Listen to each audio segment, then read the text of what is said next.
Stuart Kinloch, the Acting Chief Executive for African Trade Insurance Agency, joins us now in studio to take us through some of the issues facing Africa's SME sector and some of the things that can be done to stimulate this very critical sector within the African business space. Thank you very much for joining us in studio. Now let's begin by looking at the potential this sector actually has.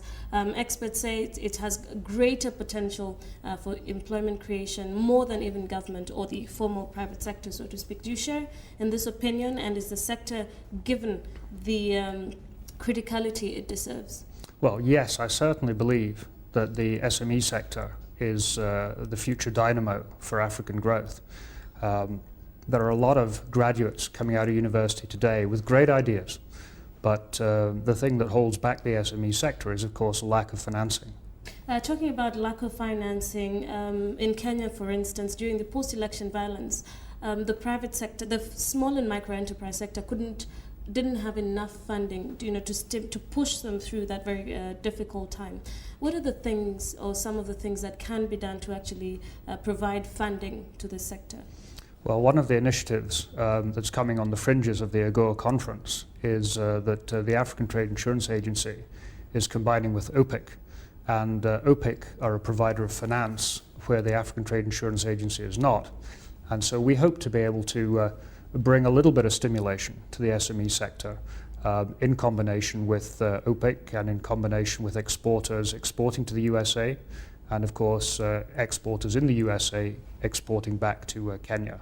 It's all about growth and stimulation of the SME sector. And what impact do you expect this to have when the project starts to roll out? Well, we expect to see financing for some companies that maybe would have difficulty in otherwise obtaining it from local banking sources. And will it be in Kenya only, or do you intend to spread it out across the African continent? No, we intend to spread it out across our own footprint. I mean, we're ultimately owned by 14 countries in Africa, and we intend to make the products available throughout those 14 countries, and also to any other African member states that would care to join. There's mention of how about the SMEs get involved into the capital markets. Do you think, are they capable of actually dealing on that particular level? Well, there's lots of very capable individuals, but in essence, the exporters and the entrepreneurs in Kenya and in the rest of East Africa, they'd probably be better focusing their time on their core business rather than on the capital markets. I mean, let institutions like Opic come to the table and provide their expertise to bolster the expertise that the Kenyan entrepreneurs have gained in manufacturing, in agriculture, for instance, and also hopefully in the renewable energy sources.